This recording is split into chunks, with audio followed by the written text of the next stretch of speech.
How to enable hidden developer options on Android. Hello guys, this is Atticus and welcome back to another tutorial video.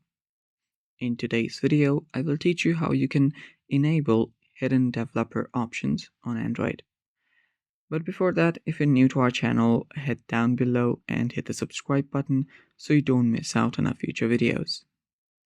Also press the bell icon so you get notified for whenever we release a new video. Now let's jump right into it. To enable hidden developer options on your Android, first open up your settings.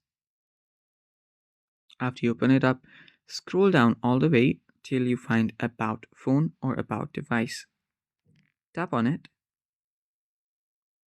and after you're there, you should find an option that says Locate Build Number.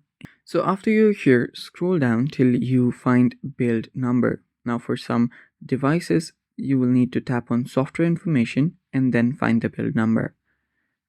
If not, you'll just find the build number on About Phone section. For me, it's when I tap on my Nothing OS 3.2.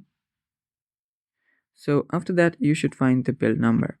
Now what you'll need to do on the build number is repeatedly until a message confirms, you'll need to tap on build number. Now you'll need to tap on it for about 7 times, and after you do that, you will find a pop-up that says you are now a developer.